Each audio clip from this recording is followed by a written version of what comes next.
As humans, it is incredibly essential to have a regular repeated pattern of behavior. This is what we call routine, and it can be simple. Ask anyone why they brush their teeth every morning, and they might say because they want a healthy teeth. But truly, they brush their teeth because their parents created that routine for them. So they wake up, and the first thing they do in the morning is pick up a brush and toothpaste and get on with it. Routines can make things easier, they make our everyday life easy. You stay organized and you know what to expect every day. Coming to think of it, the main difference between the rich and the poor is how they go about their days. The rich have got a repeated pattern of behavior throughout the year, and the poor just go wherever the wind blows. There is no structure in their lives, and they do things as they happen. So you will notice that there is no intentionality. I think when it comes to living some kind of fulfilling life, you need to be intentional. And being intentional is not adventurous because it's like your day is too planned that you might know the outcomes of your inputs. And that is not bad, it's only hard work. And this is why it is not loved, it's not wanted. But to live in disorder would mean to let things happen, to you, and to try to figure them out, as time goes on. Everywhere we go, we see routines. When you go to the restaurant, you'll notice how things are being done there, and those things do not change, they remain the same, and it can be learned. Routines are the things that bring us success, and these things are only patterns, and patterns can be taught. And if they can be taught, it means that you can learn them. Everyone has a morning routine. You wake up, you bath, you eat. Maybe you're not a breakfast person, so you skip that and get ready for whatever it is you have to get ready for, whether it's work or school or play games, who knows. But then when you get to work or school, you see patterns because people believe these patterns will make them successful. And it is true. They establish consistent habits which help you build momentum and make progress. And ultimately, routines build discipline. Discipline is not a thing that cannot be achieved. I struggle to be disciplined sometimes, and I'm trying to figure it out with some good routines. And these patterns will give me a structured life. When I get to work, I'm a school teacher. When I get to work, I know how my day is going to look like. And it wouldn't matter if they changed the days of the week because everything is structured. Work is structured, and this is why we can see good and bad outcomes based on our inputs. Everyone at work knows what happens in every hour, and everyone knows their roles, including the janitor. But our lives are problematic because our personal lives, they are problematic because we do not have a regular repeated pattern of behavior. We lack a sequence of actions that we perform on a consistent basis. Most self-help channels tell you that you need to work on your side hustle after you close from your 9 to 5, but that advice doesn't really help if you do not help people create patterns of behavior, a consistent act that could be repeated between 6 p.m. to 7 p.m. or 8 p.m.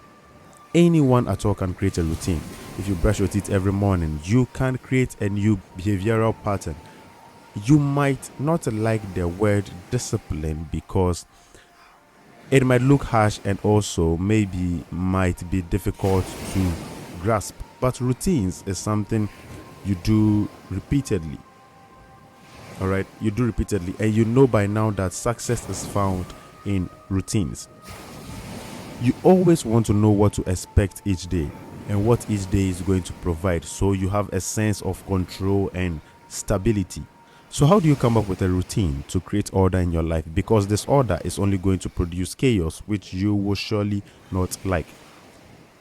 Thing number one, know your goals. What do you want to achieve with this repeated pattern? If you do not brush your teeth and you decide to do so, then you should do it knowing what you want to get. Your outcomes and your inputs are going to be proportional, meaning that the results you achieve should align with the efforts and resources you put in. In simpler terms, if you work hard and you put in a lot of effort, you should expect to achieve significant results. And in order to put in maximum effort, you should know the outcome you need. So that's number one. Thing number two, create a timetable for yourself. Give specific time slots for each activity, and don't just give time slots. You actually should get on with it, because having a schedule is not what is going to produce a pattern of behavior in your life. Many people are not masters of their lives because they are not in the driving seat of their lives. They have taken the passenger seat and they are not enjoying the ride. Many people excel at work but not in their personal lives. Why? Because they have masters over them. They do not do things excellently at work because they want to. They do excellent things because they are demanded to do so by their bosses. Are you seeing what I'm saying? Yes. Meaning your life is likely the way it is because you do not have someone forcing you to take responsibility for your own life. Nobody is telling you what to do, and this is why many students struggle to have a good life after school, because all their lives their teachers have told them what to do and how to do it.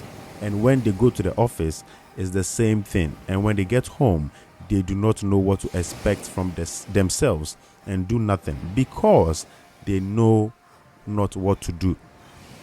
And sometimes they might know, but there is no outward motivation or reward for what they desire to do. Now, thing number 3, be patient. This is one of the most underrated things.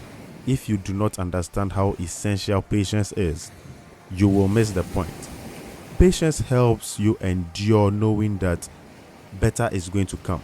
Patience produces wisdom and allows you to be more knowledgeable about what you do. And this is the virtue that I believe creates a fulfilling and balanced life. Contentment in the now is found in patience. To form a new pattern of behavior takes time and effort. And if something seems to not be working in the now, don't get discouraged because you did not pick up brushing your teeth in 2 days. It took you months or years, and your mother had to chase you and do that brushing for you. It takes work and patience. You will get there. But then remember this, the most important thing is to find a routine that works for you and supports your goals. I'll see you in the next episode.